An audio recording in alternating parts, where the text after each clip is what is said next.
You're standing in a field in Ireland roughly 10,000 years ago, and walking toward you is something that should not exist.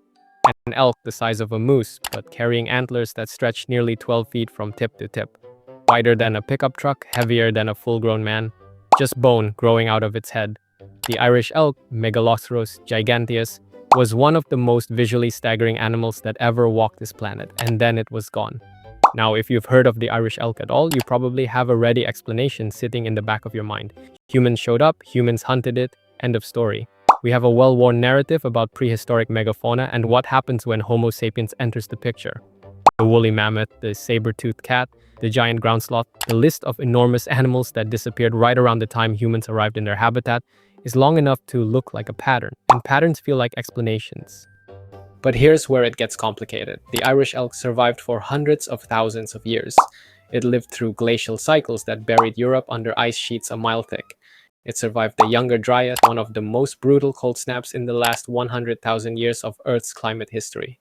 Temperatures that would have killed ecosystems modern humans depend on. This animal endured all of it, generation after generation, for longer than our entire recorded history can even conceptualize. And then, right at the moment when the climate was actually warming up, right when the ice was retreating and Europe was becoming more hospitable, right when things should have been getting easier, the Irish elk collapsed. The last confirmed populations disappeared from the fossil record around 7,700 years ago. In Ireland itself, they were gone even earlier, closer to 10,600 years ago. So here is the question that the easy explanation doesn't answer.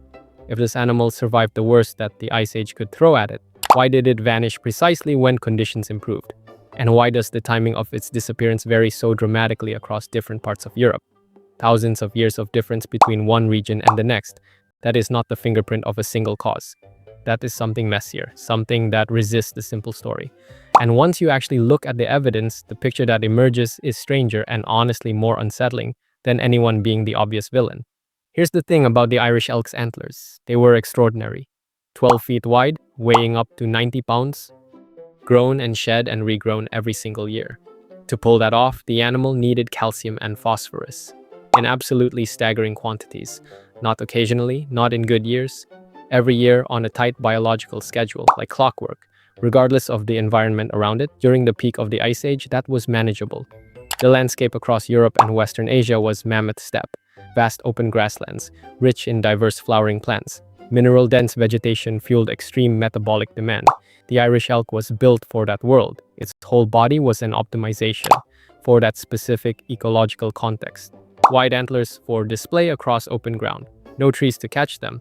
A digestive system calibrated to extract maximum nutrients from that particular flora. A life history perfectly tuned to a cold open world, nutritionally generous in exactly the right ways. Then the climate warmed. At first glance, that sounds like good news. Ice retreating, temperatures rising, Europe greening up. But greening up doesn't mean what you might think. What replaced the mammoth steppe was not lush meadow, it was forest. Dense, closed canopy forest spreading north and west. Forest is a nutritional desert compared to the elk's diet. Flowering plants disappeared under tree cover. Mineral-rich grasses replaced by shade-tolerant species. A fraction of the calcium content. Open sightlines became a ticket. Enormous antlers turned into a liability. Catching on branches, making movements slow and dangerous. Researchers studying fossilized Irish elk bones found evidence, signs of metabolic stress, of animals drawing on skeletal calcium reserves to grow antlers they could no longer afford. In lean years, antlers got smaller, body condition deteriorated. A spectacular adaptation became a physiological trap. This part of the story gets lost. The Irish elk wasn't killed by cold, it was undone by warmth, by the transformation of its landscape.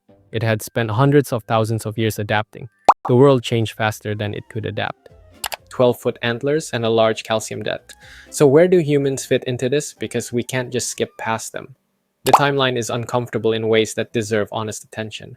Modern humans were spreading across Europe precisely during the period when Irish elk populations were collapsing. That is not nothing. Correlation isn't causation, but it isn't nothing either, and pretending otherwise would be the kind of clean intellectual dishonesty that makes for a satisfying narrative and a lousy understanding of what actually happened. Let's look at what the evidence actually shows. In Ireland itself, the elk disappear around 10,600 years ago. Humans arrive in Ireland somewhere around the same period, possibly slightly after.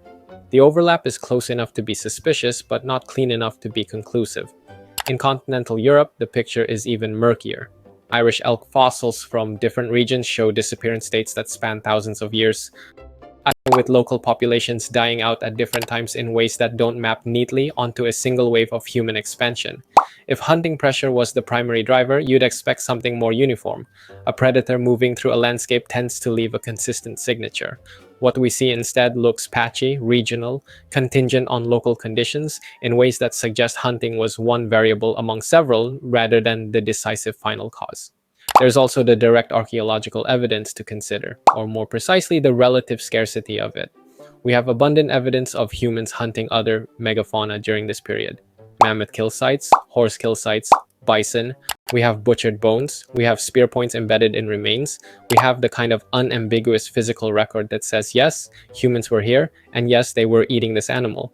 For the Irish elk, that evidence exists, but it's thinner than you'd expect if this was a species being systematically hunted to extinction across a continent. That absence isn't proof of innocence, but it shifts the weight of the argument. What most researchers who have worked seriously on this question now conclude is that the relationship between humans and the Irish elk's extinction is probably real but indirect and opportunistic rather than targeted and decisive. Populations already stressed by nutritional collapse, already shrinking in range as forest replaced grassland, already reproducing more slowly as body condition declined, those populations were far more vulnerable to even modest hunting pressure than a healthy, thriving species would have been. Humans didn't need to hunt the Irish elk relentlessly to push it over the edge. They just needed to hunt it at all, at the wrong moment, in a landscape that had already taken away most of its margin for survival. The honest answer is that this was a perfect storm. Climate changed the land changed the food changed the animal's ability to sustain itself, and humans arrived into that situation and removed whatever buffer was left. No single villain, just a set of pressures that compounded each other at exactly the wrong time for an animal that had no remaining room to absorb any of them. There's a version of this story that's easy to tell and easy to feel good about. Humans are the villains, the Irish elk is the victim, and the lesson is that we've always been destroyers. It's a clean moral. It fits a familiar shape, and it lets us off the hook in a strange way, because if destruction is simply what humans do, then it's almost natural, almost inevitable, almost not our fault in any meaningful sense. But the actual story is harder than that, and harder in a way that matters more. The Irish elk didn't disappear because humans were uniquely monstrous. It disappeared because a species that had spent hundreds of thousands of years becoming exquisitely adapted to one specific version of the world could not survive when that world reorganized itself faster than evolution could follow. The antlers that made it magnificent in open grassland made it vulnerable in forest. The calcium demands that were sustainable on mammoth steppe became a slow physiological crisis on the new European landscape. And the human hunters who finished off the remaining populations weren't executing a plan. They were doing what humans do, opportunistically, locally, without any awareness that they were looking at one of the last members of something irreplaceable.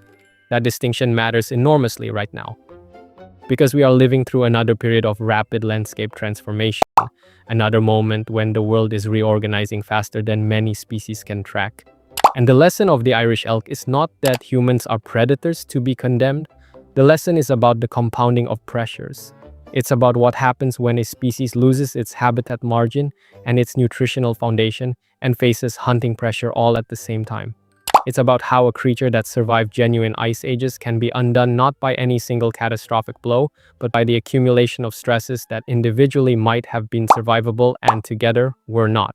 The Irish elk had 12-foot antlers and outlasted climate shifts that would be unrecognizable to anyone alive today. It was not fragile, it was not poorly designed, it was one of the most successful large mammals in the Pleistocene record, and it still ran out of world. There's something in that worth sitting with, not guilt exactly, but something more useful than guilt, a clearer picture of how extinction actually works, how it sneaks up through cascading systems rather than arriving as a single dramatic event, and how the margin between a thriving species and a disappearing one can be thinner than the width of a bone needle or the caloric difference between a meadow and a forest floor. The Irish elk is gone. The antlers exist in museum halls now, pulled from Irish peat bogs, where they sank thousands of years ago, preserved by accident, enormous and silent. And they are worth looking at, not as a trophy and not as a warning exactly, as a record of something that was here, that was extraordinary, and that the world stopped having room for.